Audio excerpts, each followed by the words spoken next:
लक्ष्मी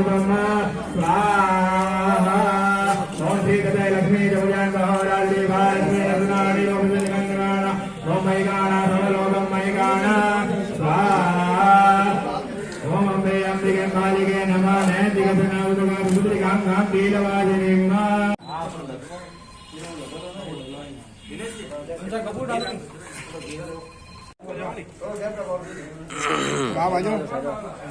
ये बताइए हरि ओम श्री सते लक्ष्मी जपजन कहो रात्रि बालगाना मैगाना स्वाहा ओम अम्बे अंबिके मालिके नमः नैतिक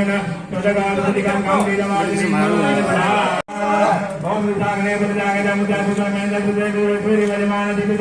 स्वाहा ओम बृहस्पति आदि राज मागत मंदिर को ओम बृहस्पति स्वाहा ओम ओम जुलाय स्वाहा ओम महागया जानकारी है। आज north west railway employ union के मंडल कार्यालय के अंदर सद्बुद्धि यज्ञ किया जा रहा है।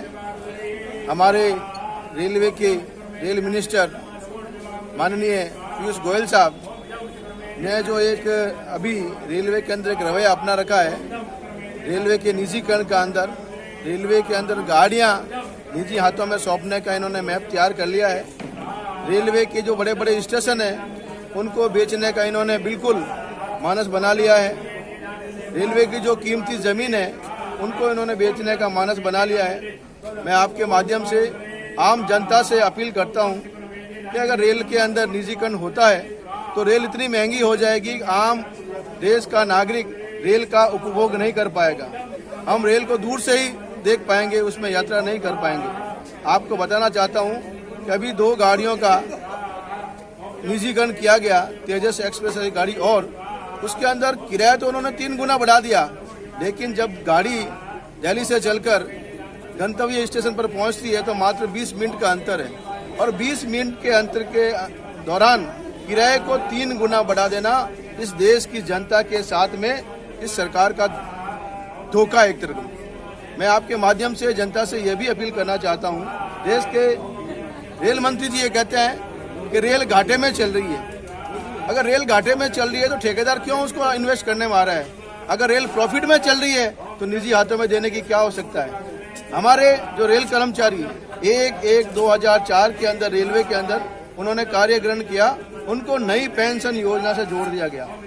बंधुओं, मैं आपसे अपील करना चाहता हूं कि जो 30 वर्ष तक नौकरी करता है उसको पेंशन नहीं, और जो हमारा सांसद, जो हमारा एमएलए मात्र 1 साल 2 साल मैक्सिमम 5 साल तक वो विधानसभा का सदस्य मेंबर ऑफ पार्लियामेंट रहता है और वो जिंदगी भर पेंशन का हकदार हो जाता है। ये इस प्रजातंत्र के अंदर किस तरह का कार्य किया जा रहा है?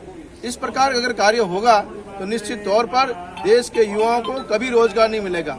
आज देश का पढ़ा लिखा युवक नौकरी के लिए तलाश कर रहा है इस सोच के साथ कि मेरे को कहीं ना कहीं अपॉइंटमेंट मिल जाएगा। जब देश का बहुत बड़ा उपक्रम, देश की रीढ़ की हड्डी कहलाने वाला भारतीय रेल निजी हाथों में चला जाएगा तो छोटे छोटे डिपार्टमेंट की तो स्थिति बहुत दयनीय हो जाएगी। तो मैं आपसे यही कहना चाहूँगा, आज जो हम ये कार्यक्रम कर रहे हैं, यज्ञ कर रहे हैं, रेल मंत्री जी को, हमारे देश के प्रधानमंत्री जी जिनकी बहुत अच्छी सोच है, बहुत अच्छे कार्य किए हैं, तो ये कार्य खराब ना करें, देश के युवाओं के भविष्य के साथ खिलवाड़ ना करें। रेलवे में किसी भी सूरत में निजीकरण नहीं होना चाहिए, निगमीकरण नहीं होना चाहिए, और निजीकरण और निगमीकरण होगा तो निश्चित तौर पर हमारे देश की अर्थव्यवस्था पर असर पड़ेगा। और कोई भी पूंजीपति रेलवे में आएगा तो केवल कमाने के लिए आएगा, सेवा करने के लिए नहीं आएगा।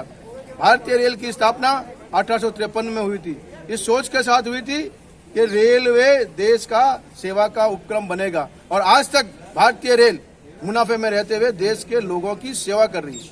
हमारे रेल कर्मचारी, अभी कोविड-19 का चल रहा है और 23 मार्च को लॉकडाउन हुआ था, 23 मार्च से लेकर आज तक भारतीय रेल का चक्का जाम नहीं हुआ है। मालगाड़ियां इतनी तेजी गति से चल के हुए देश की अर्थव्यवस्था को मजबूत कर रही है। जो पहले हमारी गाड़ी भीलड़ी से जोधपुर 10 और 12 घंटे में आती थी, आज वो 5.5-6 घंटे में आ रही है। तो देश की स्थिति को मजबूत करने का काम रेल कर्मचारी निश्चित तौर पर कर रहे हैं। ऐसे कर्मचारियों के भविष्य के साथ खेलना, उनके परिवार के सदस्यों के भविष्य के साथ खेलना, ये बहुत ही घिनौना कार्य है। हम इस घिनौने कार्य का खुले तौर पर विरोध करते हैं भारत सरकार से मांग करते हैं कि निजीकरण निगमीकरण ना किया जाए, और निजीकरण निगमीकरण होगा तो मैं समझता हूँ रेल कर्मचारी जो काम कर रहे हैं उनके भविष्य पर तो प्रभाव पड़ेगा ही पड़ेगा, उनके परिवार पर भी भविष्य पड़ेगा। लेकिन जो आज बेरोजगार शिक्षित बेरोजगार हैं वो रोजगार के तलाश में हैं, उनके भी भविष्य पर प्रश्न लग जाएगा।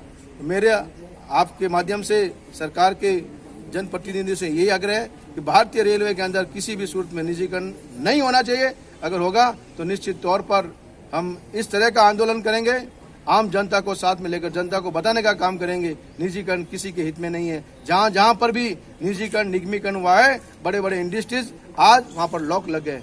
आप ये देख लीजिए BSNL की क्या स्थिति है, एयरपोर्ट की क्या स्थिति है। ऐसे कई जो बड़े बड़े उपक्रम थे देश के, उन्होंने इस सरकार ने लॉक लगाने का काम किया है। हम भारतीय रेलवे में किसी भी सूरत में लॉक नहीं लगने लेंगे, ताले नहीं लगने देंगे। चाहे अगर हमको हमारी कुर्बानी भी देनी पड़ेगी तो रेल का कर्मचारी कभी भी पीछे नहीं हटेगा। जिस तरह देश का सैनिक बॉर्डर की सुरक्षा करते हुए अपने प्राणों को न्यौछावर कर देता है, हम देश को बचाने के लिए, रेल को बचाने के लिए अगर हमको प्राण भी देने होंगे तो हम पीछे नहीं रहेंगे। जय हिंद, जय Bharat. North western railway employ union Jodhpur मंडल द्वारा सद्बुद्धि यज्ञ का आयोजन किया गया। North western railway employ union all India railway men's federation लगातार रेल कर्मियों के लिए, देश कर्मियों के लिए कुछ न कुछ कार्यक्रम आयोजित करती रहती है। आज इस भावना के साथ कि किसी प्रकार रेल प्रशासन को सद्बुद्धि मिले और तमाम रेल कर्मचारियों की जो समस्या है उससे निदान मिले, उसके लिए हमने सद्बुद्धि यज्ञ का आयोजन किया है। धन्यवाद। जय हिंद।